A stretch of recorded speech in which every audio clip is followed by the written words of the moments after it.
The day Terrence Calloway walked into my office asking for a bailout, I almost laughed out loud. Almost. He straightened his tie, put on that same easy smile he always used to have money and confidence to spare, and asked to speak with the owner of the company. He had no idea he was about to sit across from me. But to understand why that moment hit so hard, you need to know how far I fell before I ever climbed back up. My name is Darnell Whitfield. 3 years ago, I was driving a taxi through the streets of Newark, New Jersey, hiding my face from anyone who might recognize the engineer I used to be, praying none of my old coworkers would climb into my back seat and see exactly how far I'd fallen. This is that story. Before you keep going, if stories like this keep you hooked, hit subscribe on Chronicles. It genuinely motivates us to keep finding and telling these stories the right way, with respect for everyone in them. I graduated with an engineering degree from a state school in New Jersey and thought I had it figured out.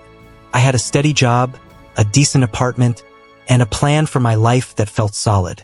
Then the layoffs came. My company cut half its staff in 1 quarter, and I was part of that half. I sent out over 200 applications. 200. I got maybe a dozen interviews and 0 offers, because apparently having a gap on your resume makes hiring managers nervous no matter how qualified you are otherwise. Rent doesn't pause for a job search, so I picked up work driving an old taxi just to keep the lights on and keep food in my refrigerator. Every morning I put on that uniform and told myself it was temporary, just a bridge to get me back to where I belonged. Every night I came home exhausted, my back aching from the seat, wondering if temporary was quietly becoming permanent while I wasn't paying attention. I stopped answering messages from old coworkers because I didn't know how to explain what had happened to me without feeling smaller than I already felt. I told myself it was just a season, a rough patch, the kind of thing you look back on later and barely remember. Some nights I believed that. Other nights, staring at the ceiling of my apartment at 2 in the morning, I wasn't so sure. The hardest part wasn't the long hours or the aching back. It was my cousin, Terrence Calloway. He'd made real money in commercial real estate and never once let anyone forget it. At every family gathering, holidays, birthdays, it didn't matter which, he'd pull up in a luxury SUV, toss a few crumpled dollar bills at me like a tip, and announce to the whole room, "Some people are born to drive, others not to lead." Everyone laughed. My aunts laughed. My own mother laughed, though I think she felt guilty about it later. I forced a smile because what else do you do when your own family turns you into the punchline of every gathering?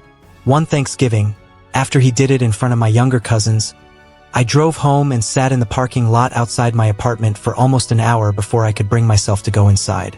What Terrence didn't know, what nobody at those family gatherings knew, was that I spent every spare minute studying online between fares. I taught myself software development from scratch, watching tutorials on my phone at red lights and during slow hours parked outside the train station in Newark, waiting for the next fare to walk out of the doors. I was building something small transport businesses actually needed. A logistics platform that could help independent drivers and small fleets manage deliveries without paying for enterprise software they could never afford. I saved every tip instead of spending it. I skipped meals I didn't strictly need to skip so I could put more towards server costs and online courses. For 3 years, I slept maybe 4 hours a night, coding in the back seat of my own taxi during breaks.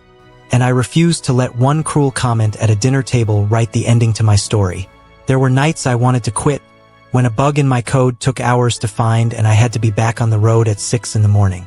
But I kept a note on my phone with the exact words Terrence used at that Thanksgiving dinner, and whenever I wanted to give up, I read it once, then went back to work. The breakthrough came from an unlikely place. A regional transportation company based out of Edison, New Jersey, found my platform through a small business forum where I'd posted a free tool to help drivers track their routes and split fuel costs. Their operations manager tried it for a week, then called me directly and asked for a meeting. I remember sitting in that conference room in my one good shirt, the same shirt I'd worn to job interviews years earlier, pitching a product I'd built entirely in the front seat of a taxi between fares. I was nervous, but I knew every line of that software better than anyone in the room ever could. They signed a multi-million-dollar licensing agreement with me that same month, and I sat in my car afterward and let myself cry for the first time in years, this time from relief instead of shame.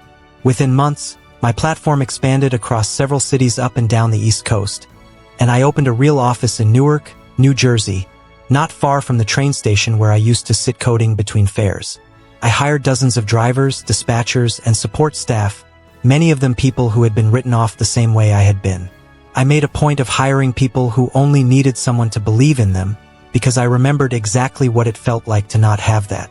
My first company fleet included vehicles far newer than the SUV Terrence once used to mock me with. I didn't buy them to prove a point.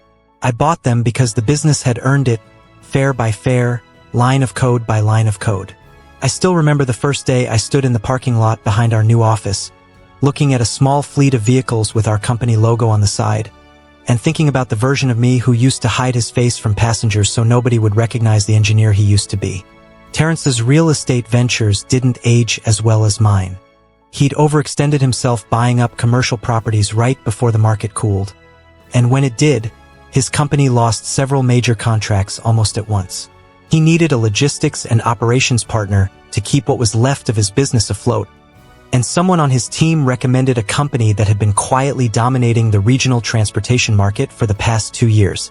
That company was mine.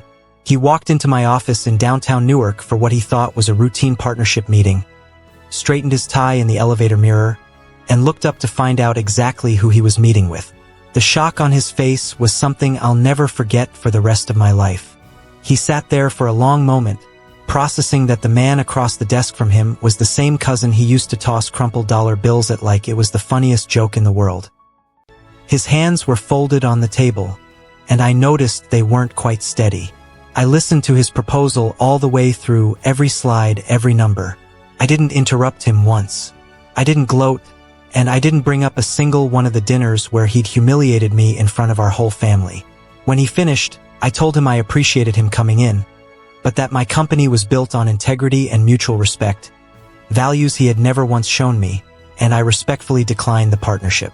I didn't celebrate his downfall, and I want to be clear about that because it would have been the easiest thing in the world to do. I could have brought up every dollar bill he ever tossed at me. I could have made him wait in a lobby for an hour just to feel a fraction of what I felt at those dinner tables. I chose not to, because my victory was never about watching him struggle. My victory was proving, to myself more than anyone else, that success isn't determined by where you start in life. It's determined by what you do when life pushes you all the way down to the bottom and dares you to stay there. I stayed in that taxi long enough to build something real, something that outlasted every joke made at my expense, and I never let one bad night, or one cruel cousin, convince me that driving was all I'd ever be capable of. If there's one thing I'd want anyone listening to take from this, it's that the people who mock you at your lowest point rarely have any idea what you're quietly building in the background. Let them talk. Let them laugh. Keep working anyway. If you made it this far, thank you for riding along with this one from beginning to end. Stories like this remind us that quiet, consistent work outlasts loud mockery every single time, even when it takes years to prove it. Somewhere out there right now, someone is driving a taxi, waiting tables, or working a job they feel ashamed of, while they quietly build something nobody else believes in yet. If the story moved you, or reminded you of someone in your own life who's grinding in silence right now, do us a favor and subscribe to Karma Chronicles. Every subscription genuinely motivates us to keep finding and telling stories worth sharing, with the respect and care every person in them deserves. We'll see you in the next one.